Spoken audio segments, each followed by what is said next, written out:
السلام علیکم ورحمۃ اللہ وبرکاتہ۔ گڈ مارننگ فرینڈس، دوستو کیسے ہیں آپ لوگ؟ اللہ کی ذات سے امید ہے سب بہت اچھے ہوں گے۔ Qasmi health care YouTube channel کے پلیٹ فارم سے آج کا ویڈیو بھی بہت خاص ہے، بہت اہم ہے۔ آج کا ویڈیو گیس کے بارے میں ہے۔ گیس والی بیماری بھی کامن بیماری ہے، تقریباً ہر گھر میں گیس کا مریض آپ کو مل جائے گا۔ ورلڈ وائڈ ڈیزیز جس کو کہہ سکتے ہیں، ساری دنیا اس سے پریشان ہے، ایسی بیماری ہے۔ دوستو اس سلسلے میں آپ کو یہ سمجھنا ہے کہ گیس کوئی بیماری نہیں ہے۔ ہر نارمل انسان کے اندر جب کہ خالی پیٹ ہوتا ہے تو 200 ml گیس رہتی ہے، اور جب وہ کچھ کھا پی لیتا ہے تو 400 سے 500 ml تک، تقریباً آدھا کلو تک گیس اس کے پیٹ میں موجود رہتی ہے، اور یہ نارمل ہوتی ہے۔ اس سے جب زیادہ بڑھ جاتی ہے تو اس وقت کہتے ہیں کہ گیس ہو گئی، گیس کی بیماری کا احساس ہوتا ہے۔ یہ گیس کئی طرح کی ہوتی ہے، مثلا نائٹروجن، ہائیڈروجن، آکسیجن، کاربن ڈائی آکسائڈ، اور اسی طرح میتھین۔ گویا کہ 5 طرح کی گیس ہوتی ہے۔ گیس ہمارے پیٹ میں ایک تو سانس کے ذریعے سے جاتی ہے، جب ہم کچھ کھاتے پیتے ہیں، سگریٹ پیتے ہیں، پانی پیتے ہیں، سانس لیتے ہیں، تو ہوا کے ذریعے سے ایک گیس ہمارے پیٹ میں جاتی ہے، اور کچھ گیس ہمارے پیٹ کے اندر کیمیکل ری ایکشن کی وجہ سے پہنچتی ہے، اور اسی طرح سے ہماری بڑی آنت میں بیکٹیریا ہوتے ہیں، تو وہ بیکٹیریاز ہمارے لیے پیٹ کے اندر کچھ گیس بناتے ہیں۔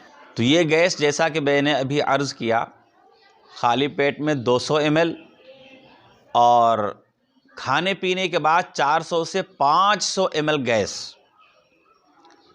یہ نارمل مانی جاتی ہے۔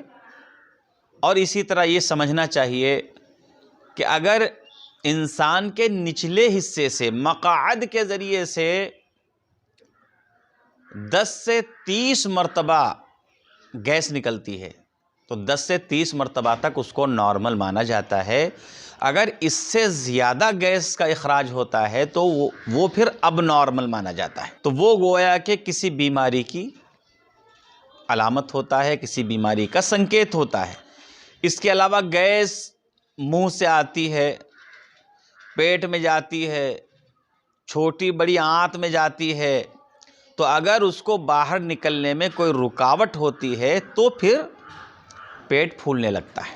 اور ایک گیس کی رکاوٹ 2 طریقے سے ہو سکتی ہے، یا تو میکانیکل بلاک کی وجہ سے، یا انٹسٹائن پیرالسس کی وجہ سے۔ تو ایسی صورت میں پیٹ میں درد ہو سکتا ہے، پیٹ پھول سکتا ہے۔ تو یہ جب سچویشن ہو تو ایسی صورت میں بندے کو جانچ کرا لینی چاہیے، اور خاص طور سے انسان کو اپنی غذاؤں پر دھیان دینا چاہیے۔ وقت سے صحیح غذا نہ لینا، صحیح کھانا وقت پر نہ کھانا، اور باہر کی چیزوں کو، ہوٹل کی چیزوں کو، تلی بھنی چیزوں کو، سموسے، پکوڑے وغیرہ لینے سے گیس زیادہ بننا شروع ہو جاتی ہے۔ پھلوں میں گیس ہوتی ہے، پھلوں کے ذریعے گیس بنتی ہے۔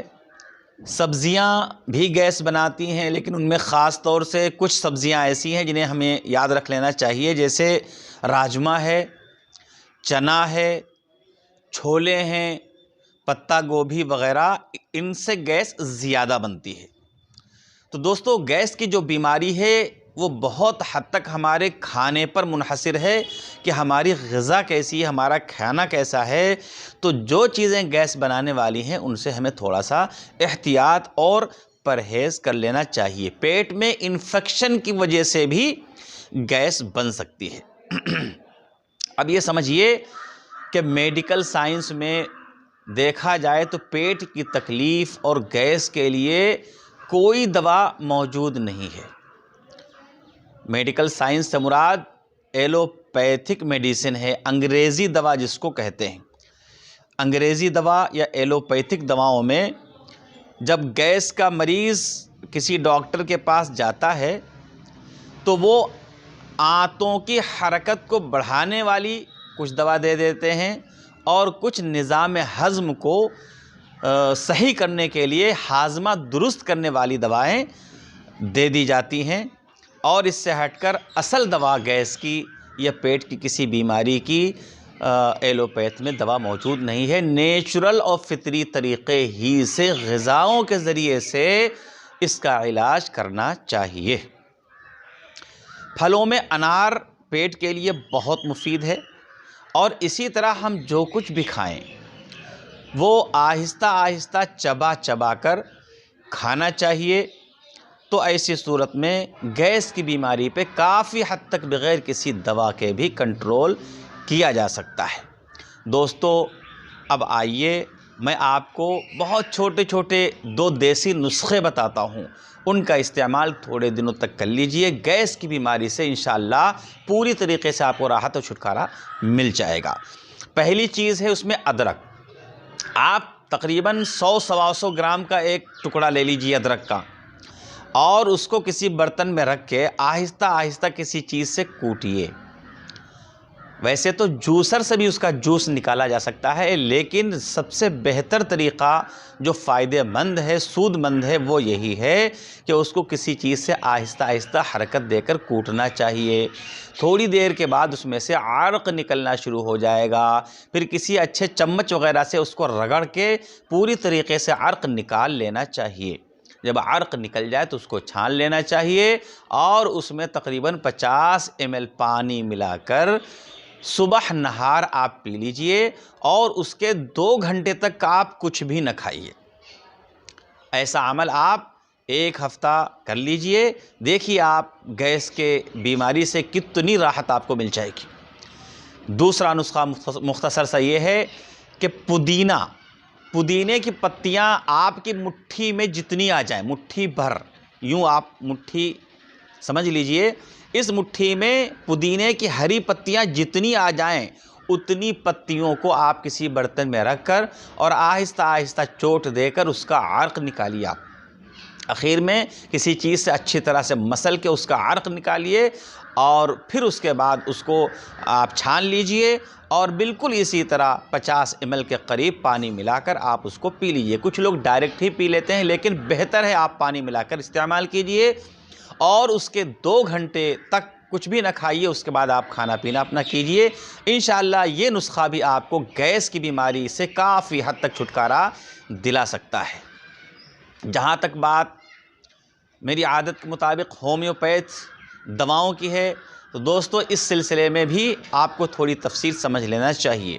آپ پیٹ کے 3 حصے کیجئے۔ ایک حصہ پیٹ کے اوپر والا ہے، جہاں سے پسلیاں شروع ہوتی ہیں، جسے ہم سینہ کہتے ہیں، اور دوسرا حصہ جس کو پورا پیٹ ہے، اور تیسرا حصہ ناف کے نیچے والا حصہ، پیڑو وغیرہ اس میں شامل ہے۔ یہ تیسرا پیٹ کا حصہ ہے۔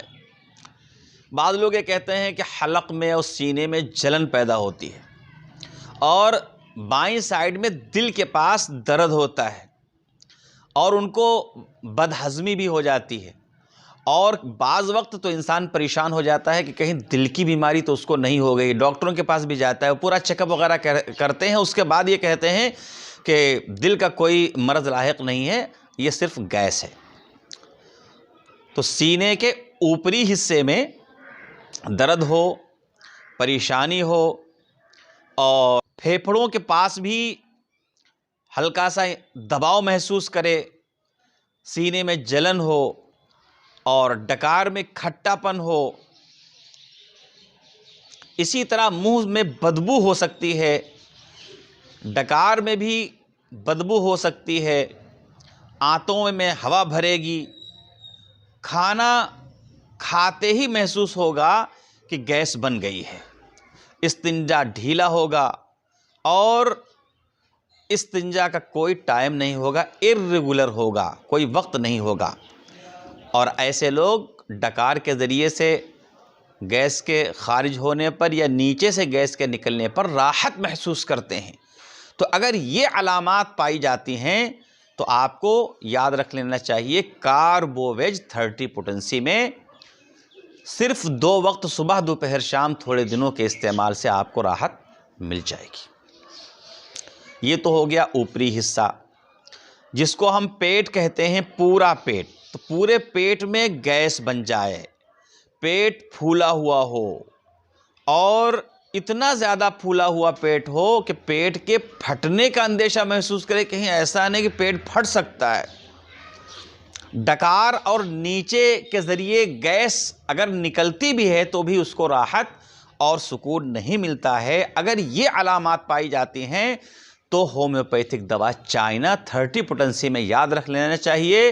صبح دوپہر شام 2 قطرے ڈائریکٹ اپنی زبان پر 1 ہفتہ 10 دن تک استعمال کرنے سے انشاءاللہ اس کو کافی حد تک راحت مل جائے گی، اور تھوڑے دنوں تک استعمال کرنے سے بالکل گیس کی بیماری سے اس کو چھٹکارا مل جائے گا۔ اب رہ گیا نچلا حصہ پیٹ کا۔ پیٹ کے نچلے حصے میں انسان دباؤ محسوس کرے، گیس محسوس کرے، اور خاص طور سے شام کو اس کو تکلیف بڑھ جاتی ہو اور کھانا کھایا نہ جائے، تھوڑا کچھ کھا رہا ہے اور پیٹ بھر جا رہا ہے، زیادہ نہ کھا پائے، تھوڑے ہی کھاتے ہی پیٹ میں ایسا محسوس ہو کہ ہمارا پیٹ فل ہے، اب نہیں کھا پاؤں گا، اور گڑگڑاہٹ جیسی آواز اس کو پیٹ سے آئے، اور بعض وقت خواتین کے اگلے حصے سے یعنی شرمگاہ سے بھی ہوا خارج ہو جاتی ہے، اور اکثر قبض بھی ہو سکتا ہے۔ اگر یہ سمپٹمز پائے جاتے ہیں تو ایسی صورت میں ہومیوپیتھک میں بہت بہترین دوا ہے جس کا نام ہے لائکوپوڈیم۔ وہ 30 طاقت میں استعمال کرنے سے تھوڑے دن تک استعمال کر لے، انشاءاللہ گیس کی بیماری سے بالکل راحت اور چھٹکارا مل جائے گا۔ تو دوستو، گیس سے ریلیٹڈ یہ دیسی نسخہ، علامات، گیس کتنی قسم کی ہوتی ہے، اور گیس تو انسان کے اندر پہلے سے رہتی ہے، جب اس میں اضافہ ہو جاتا ہے تو پھر وہ بیماری شمار ہوتا ہے، یہ تفصیل آپ کے سامنے رکھی، اور غذاؤں کی بھی کچھ تفصیل آپ کے سامنے آ گئی۔ کیسا لگا یہ ویڈیو آپ کمنٹ باکس میں ضرور بتائیے، اور اگر اچھا لگا ہو تو زیادہ سے زیادہ لائک اور شیئر کیجئے۔ ہمارے YouTube channel Qasmi health care centre کو زیادہ سے زیادہ سبسکرائب کیجئے۔